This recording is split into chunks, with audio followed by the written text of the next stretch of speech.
Marwari media अब देख रहे हैं। आज है 15 अप्रैल 2026 बुधवार का दिन, हिंदू तिथि बैसाख माह की त्रयोदशी। नजर डालेंगे आज की बड़ी खबरों पर। शुरुआत करेंगे दुनिया की बड़ी खबर के साथ। बहुत बड़ी खबर, मध्य पूर्व में स्थिति लगातार बिगड़ती जा रही है। अमेरिकी राष्ट्रपति डोनाल्ड ट्रंप ने ईरान के बंदरगाहों पर अमेरिकी सैन्य नाकाबंदी की घोषणा कर दी है, जबकि उन्होंने ईरान के साथ बातचीत की संभावनाओं को भी खुला रखा है। उधर ईरान ने अमेरिका पर आरोप लगाया है कि वह बातचीत करने के बजाय अपनी शर्तें थोपना चाहता है। भारत में ईरान के सुप्रीम लीडर के प्रतिनिधि अब्दुल मजीद हकीम इलाही ने अयोध्या में कहा कि अमेरिका शुरू से ही भरोसे लायक नहीं है। और इसी बीच राहत वाली खबर यह भी है, अमेरिका और ईरान के बीच शांति समझौते को लेकर इसी हफ्ते फिर से बैठक हो सकती है। इधर चीन के राष्ट्रपति शी जिनपिंग ने मिडिल ईस्ट में बढ़ते तनाव को लेकर कहा है कि दुनिया को जंगल के कानून यानी कि ताकतवर जो चाहे वो करे वाली हालत में नहीं जाने देना चाहिए। बड़ी बात यह है, ईरान पर अमेरिका और इजराइल के हमले के बाद मिडिल ईस्ट में शुरू हुए संघर्ष पर यह चीन का अब तक का सबसे अहम बयान माना जा रहा है।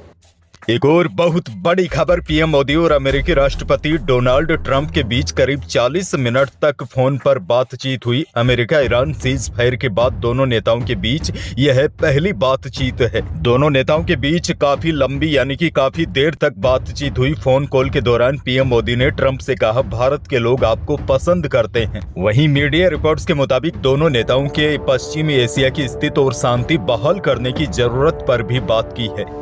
आगे बढ़ेंगे, देश की एक और बहुत बड़ी खबर, कच्चे तेल की बढ़ती कीमतों की वजह से पेट्रोल 18 रुपए और डीजल 35 रुपए प्रति लीटर तक महंगा हो सकता है। अच्छा, आपको बता दूं, यह बात विदेशी ब्रोकरेज फर्म मैकवायरी की रिपोर्ट में कही गई है।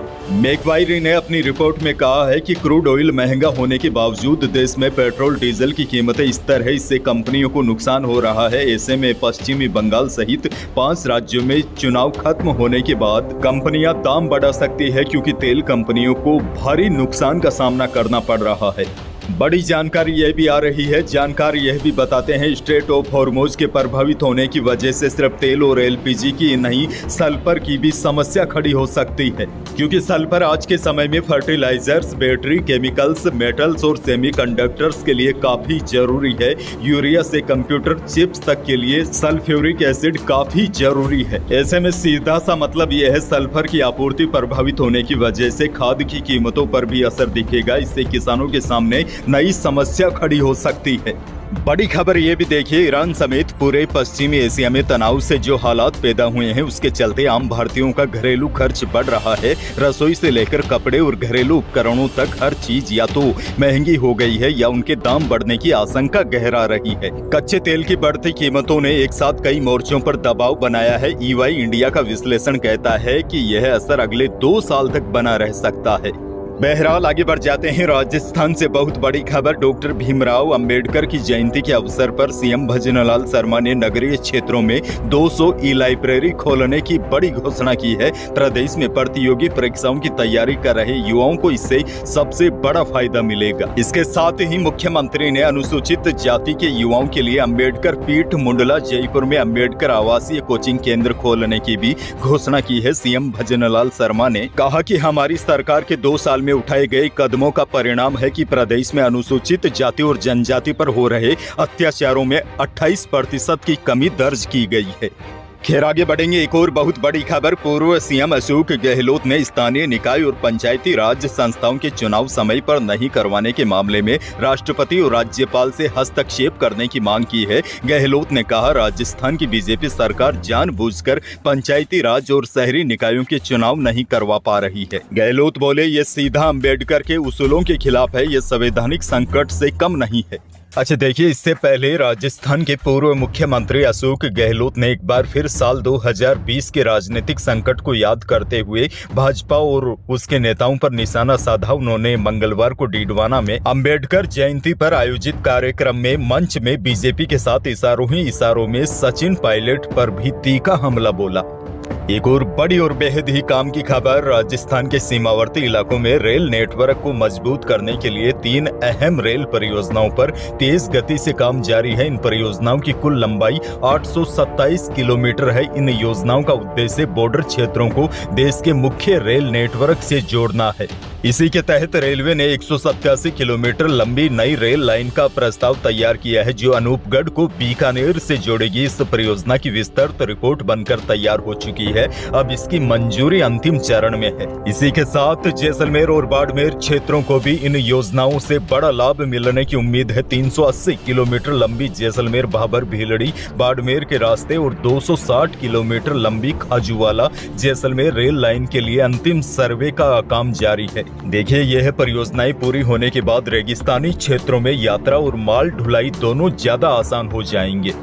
अच्छा, एक और बहुत बड़ी और काम की खबर है। आपने सुना होगा छोटे बच्चों के नाम हम लाड या प्यार में गलत रख लेते हैं। जैसे उदाहरण आपको दूं तो घसीटा राम, नाहर, नन्नूमल, शैतान, खोजा राम या कोजा राम। यानी कि कई बार हम जमाने के हिसाब से अटपटे और अर्थहीन अजीब नाम रख लेते हैं। बाद में जब बच्चे बड़े हो जाते हैं तो उनको थोड़ी सी शर्मिंदगी महसूस होती है। लेकिन राहत की बात यह है, ऐसे नामों को अब आप बदलवा सकते हैं। ऐसे नामों को लेकर शिक्षा विभाग ने नई पहल की है और बड़ी बात तो यह है, विभाग ने ऐसे 2950 नामों की लिस्ट भी तैयार कर ली है, जिसे पेरेंट्स को दिखाया जाएगा। इनमें 541 छात्राओं के और 1409 छात्रों के नाम भी शामिल कर लिए हैं, जिनको बदला जाएगा। हालांकि यह स्वैच्छिक होगा, किसी पर भी नाम बदलने के लिए कोई भी दबाव नहीं होगा। नाम परिवर्तन केवल लिखित सहमति से ही लिया जाएगा। आसान भाषा में आपको समझाऊं, जैसे आपके बच्चे का नाम अटपटा है और उसको स्कूल में थोड़ी सी शर्मिंदगी महसूस हो रही है, तो आप नाम को बदलवा सकते हैं। जो छात्र पहले से पढ़ रहे हैं उनके लिए निर्धारित नियमों के तहत आवेदन करना होगा। विभाग के आला अधिकारी इस अभियान की प्रगति की नियमित रूप से निगरानी करेंगे और समय समय पर इसकी रिपोर्ट मुख्यालय को भेजेंगे।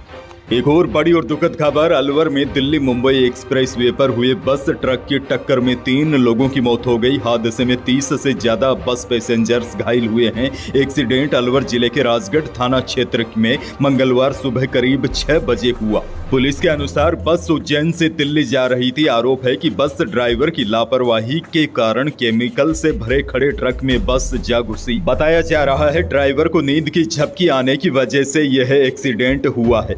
बांसवाड़ा से बहुत बड़ी खबर है। बांसवाड़ा में भारत आदिवासी पार्टी यानी कि बीएपी के नेता के भाई की संदिग्ध परिस्थितियों में मौत हो गई है। बीएपी नेता ने आरोप लगाया है कि उनके भाई की पीट कर किसी ने हत्या कर दी है। पुलिस के अनुसार बीएपी नेता अशोक नीनामा के भाई अनिल खामेरा थाना क्षेत्र काली मगरा में सोमवार देर रात घायल अवस्था में मिले थे। हॉस्पिटल में इलाज के दौरान उन्होंने दम तोड़ दिया। पुलिस प्रेम प्रसंग में हमले की आशंका से जांच कर रही है। अगली बड़ी खबर की ओर बढ़ जाते हैं। इंटरनेशनल मार्केट में आई तेजी का असर जयपुर सराफा बाजार में दिखा। मंगलवार को चांदी 7800 रुपए की लंबी छलांग लगाकर 2,51,800 रुपए प्रति किलो रही।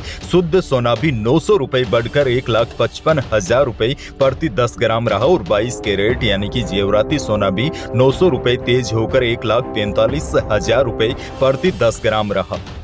अनाज मंडियों के भाव में कोई विशेष परिवर्तन नहीं देखा गया। बीकानेर के अनाज मंडी में मंगलवार को नॉर्मल सरसों का भाव रहा 5600 से 6450 रुपए। इसबगोल का भाव रहा अधिकतम 11,500 रुपए और पैकेट वाली इसबगोल का भाव रहा अधिकतम 13,200 रुपए और बीकानेर में जीरे का भाव रहा अधिकतम 19,600 रुपए। वहीं जोधपुर की अनाज मंडी में जीरे का भाव रहा न्यूनतम 18,000 अधिकतम 21,500 रुपए। इसबगोल का भाव रहा अधिकतम 13,500 रुपए। सौंफ बिकी अधिकतम 10,000 रुपए। गवार का भाव रहा अधिकतम 5200 रुपए और चना बिका 5100 रुपए। सरसों का भाव रहा अधिकतम 6200 रुपए।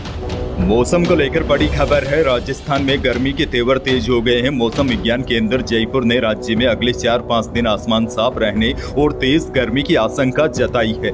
मंगलवार को राज्य में सीजन का सबसे अधिक तापमान दर्ज हुआ। बाड़मेर, जैसलमेर, बीकानेर सहित कई जिलों में गर्मी काफी ज्यादा रही। तापमान 42 डिग्री सेल्सियस से ऊपर चला गया है। हालांकि प्रदेश के कुछ इलाकों में कल हल्की आंधी के साथ बादल भी छाए रहे, लेकिन अधिकांश जिलों में आसमान साफ रहा और गर्मी काफी तेज रही। अब देखिए, मौसम को लेकर नई जानकारी यह है। मौसम विज्ञान केंद्र जयपुर के निदेशक राधेश्याम शर्मा ने बताया, राज्य में अगले 4-5 दिन मौसम मुख्यतः साफ साफ रहेगा। पश्चिमी राजस्थान के कुछ जिलों में गर्मी और बढ़ेगी। अच्छा देखिए, एक और बड़ी जानकारी दे दूं। वैसे तो कल मैंने आपको बताया था इस बार मानसून सीजन में प्रदेश में कम बारिश होगी। अब मौसम विभाग ने आंकड़ा जारी किया है। मौसम विभाग के अनुसार इस बार राजस्थान में मानसून सीजन में 8% कम बारिश हो सकती है।